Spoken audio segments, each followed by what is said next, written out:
Oi gente, eu sou o Léo Santos. Se você ainda não me conhece porque você ainda não assistiu o nosso vídeo do pavê, clica aqui em cima para assistir. E eu cheguei para salvar a sua ceia de ano novo. Eu vou ensinar para vocês um lindíssimo bolo de frutas vermelhas. Afinal de contas, alguém tem que fazer doce nesse canal.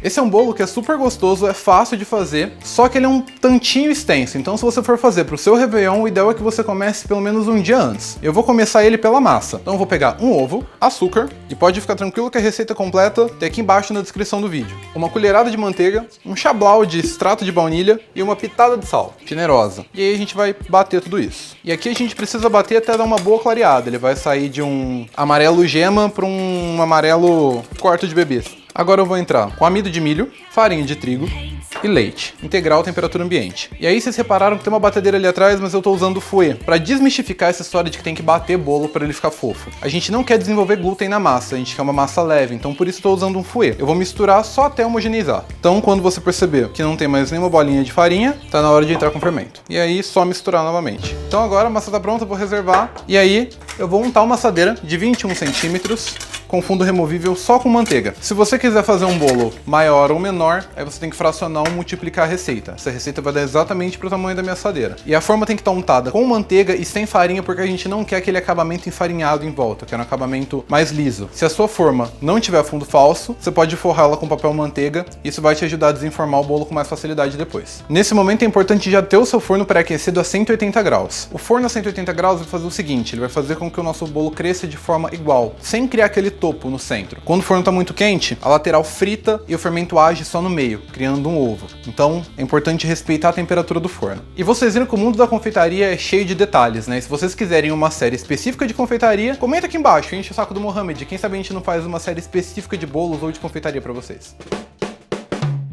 Então nosso bolo já assou, cresceu bonito, vou tirar ele do forno. Como eu falei pra vocês, ele ia crescer retinho, sem as bordas, e a gente sabe que ele tá assado quando a gente aperta, escuta o barulhinho de areia molhada. Nada de furo no bolo, nem teste do palitinho, nem garfo. E esse bolo tem que ser desenformado quente. Então eu vou usar um copo, não precisa nem passar a faquinha em volta, assadinho. E aí agora só vir com uma faca, soltando ele do fundo. E aí é só deixar descansar. E você deve estar achando estranho que é pouca massa. E é pouca massa mesmo, a gente vai ter que repetir esse processo 3 vezes. É uma massa dessa para cada andar de bolo. Se você quiser fazer o bolo todo de uma vez e colocar para assar numa forma mais alta, você pode também. Eu só recomendo que você preste mais atenção no forno, porque ele vai demorar um pouco mais para assar. E quando você for cortar os discos, para ele ficar exatamente dessa altura, congela aquele bolo grande antes e corta ele congelado, vai facilitar bastante o processo. Na minha opinião, é mais fácil fazer assim, assando ele 3 vezes, porque a gente garante que vai dar tudo certo e a gente evita os processos que costumam dar errado, que é cortar o bolo. Faz assim que é mais garantido. E agora eu vou fazer o nosso recheio. Pro recheio do nosso bolo, eu vou fazer um brigadeiro de frutas vermelhas. Então 600 gramas de frutas vermelhas no processador.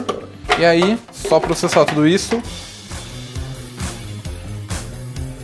Então é isso, mais ou menos isso que a gente quer. Dá pra ser feito no liquidificador também, só que tem que ser um liquidificador mais potente, ou então você vai fazendo de pouquinho em pouquinho. A gente pega esse purezão e coloca numa panela. E aí você vai fazendo a receita e vai fazendo pedido de acordo com as cores. A gente tem vermelho aqui, já pede um amor, já vem com branco do leite condensado e pede paz, porque a gente precisa. E agora eu vou colocar creme de leite, e tem que ser o creme de leite de caixinha. Esse brigadeiro ele não leva manteiga. E o creme de leite de caixinha tem emulsificante da composição. Então esse emulsificante do creme de leite vai ajudar a dar textura no nosso brigadeiro. Dê uma misturadinha aqui, e agora a gente pode levar essa panela pro fogo baixo, mexendo o tempo todo até atingir o ponto do brigadeiro. Enquanto eu tô mexendo esse brigadeiro maravilhoso pra vocês aqui, o que vocês vão fazer? Vai no cantinho e deixa seu like, comenta aí embaixo o que mais vocês querem fazer, se inscreve no canal que é importante pra gente, me segue no Instagram, segue o Ribas que ele não tem seguidor, segue o Mohamed, dá esse de presente de fim de ano pra gente. A partir do momento que você mistura, você percebe que fica roxo. E roxo é o quê? Qual que é o significado da cor roxa pro Réveillon? Sempre tem um significadozinho. Pesquisa aí, comenta aí embaixo o que você acha que significa o roxo pro Réveillon. Então é isso, o ponto é esse. É quando as bolhas elas começam a demorar para estourar. Você percebe que elas estão bem mais grossas. E quando a gente desliga o fogo, ele ainda continua líquido, mas ele vai ganhando textura enquanto ele perde temperatura. Agora a gente reserva e vai fazer a nossa calda de espumante. Primeira coisa, abre um espumante para esse final de ano, né? Se eu cagar toda a cozinha aqui, a culpa não é minha.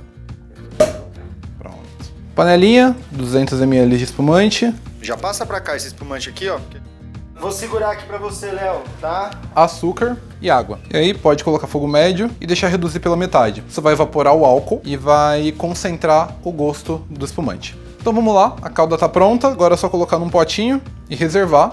Ela fica bem líquida mesmo, é uma calda para molhar o bolo, então não precisa reduzir muito. E agora eu vou arrumar a bancada pra gente fazer a montagem do bolo. Tô aqui com tudo organizado para montar o meu bolo, então tem os meus 3 bolinhos assados, a calda que a gente fez, o brigadeiro e um pedaço de acetato. Ele é muito útil para montar o bolo e fazer o processo de prensagem, que é o que a gente vai fazer agora. Ele dá estrutura na lateral. Se você não tiver, compra um acetato. Se você não encontrar acetato na sua cidade, um papel manteiga e uma forma alta também podem resolver. Então vamos lá. Esse primeiro pedaço do bolo vai ser o topo. Então a gente usa a parte mais plana virada para baixo. Coloca o primeiro pedaço de bolo e depois o acetato. Ele vai ajudar a segurar, porque ele tá enroladinho, então e aí é só encaixar. Vou usar um pedacinho de durex para colar o acetato. Depois é bom tirar. E aí a gente vem com a calda. Como eu vou usar o topo do bolo virado para cima, que é a parte que tem a crostinha, então o ideal é fazer uns furinhos com garfo para poder penetrar a calda. Não precisa enfiar o garfo até o final, é só a ponta para perfurar a superfície. A gente não quer furar o bolo todo. E aí, a calda vai ajudar a dar umidade na massa do bolo, junto com o recheio. Então a gente quer um bolo bem molhadinho, tem que ter calda. Massa regada, a gente vem com metade do brigadeiro. E aí você monta a camadinha e faz um pedido. Monta a camadinha e faz um pedido. Mais uma camada, e essa, a crostinha vai para baixo. E a parte plana vai para cima. Calda, regou, a gente vem com a outra metade do brigadeiro. O ideal é que as camadas de recheio e as camadas de bolo sejam proporcionais. Então o bolo tem que ter a mesma altura que tem de recheio. E aí a gente vem com a última camada de bolo, também com a crostinha para baixo, encaixando direitinho aqui, dá uma apertadela e vem com calda para finalizar. E agora, o ideal é cobrir com plástico filme ou com alguma outra coisa que vede. Agora, gente, tá montado. Esse bolo precisa ir para a geladeira. Ele tá no acetato, mas se eu tirar o acetato, o recheio vai escorrer. Ele precisa endurecer, precisa esfriar e endurecer. Então ele vai para a geladeira por 12 horas e depois, antes de desenformar, pro freezer por mais 1 hora. Então chegou a hora de fazer o buttercream. Eu vou colocar na batedeira manteiga. Essa manteiga tem que ser sem sal. E aí agora eu vou ligar a batedeira aqui com a raquete, só para dar uma leveza na manteiga. Percebeu que quebrou os cubinhos de manteiga? Pode desligar. Agora eu vou colocar o açúcar de confeiteiro. Tem que ser açúcar de confeiteiro ou açúcar impalpável. Açúcar refinado normal não dá. Uma colher de sopa de extrato de baunilha e uma colher de leite integral. Agora eu troco o batedor, vou bater com o globo. E agora eu vou bater ele ficar bem clarinho, quase branco. Percebe que bateu, que juntou um pouco, virou uma massa. É hora de abrir a batedeira e dar uma limpada no bowl. Descolar tudo que ficou na lateral. Agora, volta pra batedeira e deixa bater mais um pouco. Então é isso, bateu, ficou bem clarinho. A gente desliga a batedeira. Fiz aquele processo de raspar as bordas mais umas 2 vezes. Quando chegar nessa textura, que é um creme bem fofo e bem clarinho, tá no ponto. E aí, agora sim, vamos decorar o bolo.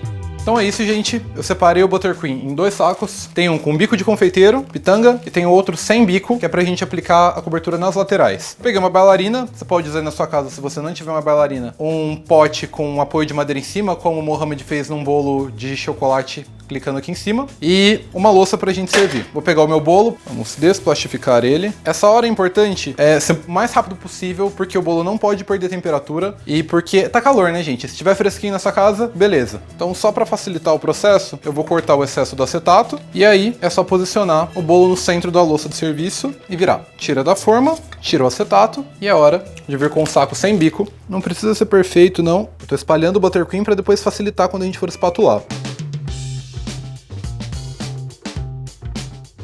Gente, é uma cobertura que endurece quando ela entra em contato com a temperatura do bolo. Então, para ajudar, você pode usar um maçarico para aquecer a espátula, ou se o seu fogão não for de indução, a própria boca do fogão. O objetivo aqui é espatular o bolo todo para criar uma parede entre ele e o ambiente externo, deixando o bolo mais úmido, além de fazer parte da decoração, que é o que a gente quer, um bolo completamente branco. Bom, gente, então é isso. O objetivo é deixar ele o mais liso possível, faça o seu melhor trabalho, dedique um pouco de carinho, lembra que é uma sobremesa para sua família toda no Réveillon. E aí você reserva, vou deixar aqui do lado. Se onde você mora for calor, o ideal é colocar na geladeira. Inclusive, acho que eu vou colocar na geladeira aqui. Enquanto isso, vou fazer uma calda de açúcar para a gente fazer um acabamento que chama drapeado. É uns risquinhos em volta do bolo. Para isso, eu vou usar açúcar de confeiteiro e água. É super simples. É só hidratar o açúcar. E aí é só colocando a água aos pouquinhos. Bem pouquinho, viu, gente? Porque é bem sensível. E mexendo até dar o ponto. O ponto é mais ou menos esse. Quando você puxa, ele demora 3 segundos para voltar. Agora é só transferir para o saco de confeiteiro. E aí, eu vou cortar só a pontinha, bem a pontinha mesmo, do saco de confeiteiro. Mais uma vez, a bailarina, e aí a gente vem com o saco, e você vai fazendo umas gotinhas com volumes diferentes de calda para criar riscos maiores e outros menores. Elas vão escorrer na lateral do bolo, criando um efeito drapeado. E aí agora a gente volta ele para a geladeira por mais uns 5 minutos para a calda de açúcar endurecer. Drapeado ok, agora eu vou fazer um acabamento com o bico em cima. São movimentos bem simples, circulares, um círculo embaixo, um círculo em cima, puxa. É basicamente isso, não tem muito segredo. Para ficar perfeito você precisa de prática, então eu recomendo que você pegue um pouco de cobertura e aplique a parte. leite, não no bolo, numa assadeira, num papel manteiga, depois você devolve no saco e aplica de novo. Vai fazendo até você pegar o jeito com a mão antes de aplicar direto no bolo. E o mais importante de tudo, não desiste. Confeitaria é persistência. Você vai errar, mas não desiste, uma hora vai dar certo. É isso então, por mim eu vou parar aqui. Você pode usar sua criatividade, continuar fazendo ou fazer coisas diferentes. O importante é você se divertir na confeitaria. Agora o mais importante, vamos ver como é que tá por dentro.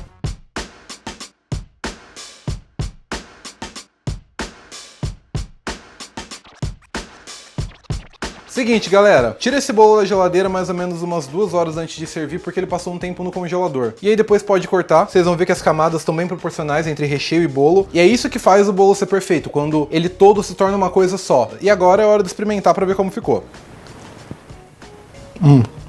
Bom demais. As frutas vermelhas, elas trazem uma acidez para produtor do leite condensado e equilíbrio para não ficar um bolo muito doce. Então se você quiser variar o recheio, eu recomendo que você substitua por outra fruta. Mas basicamente é isso, aí você pode soltar sua criatividade. E eu queria agradecer todo mundo que assistiu ao vídeo, que interagiu comigo aqui. E agradecer também Mohamed por ter aberto esse espaço no canal para eu poder mostrar as minhas receitas. E pode comer esse bolo sem peso na consciência, porque é Réveillon e tá tudo liberado. Só que ano que vem eu volto com receitas zero açúcar. E um feliz ano novo, cheio de boas energias para vocês. Até mais, tchau, tchau.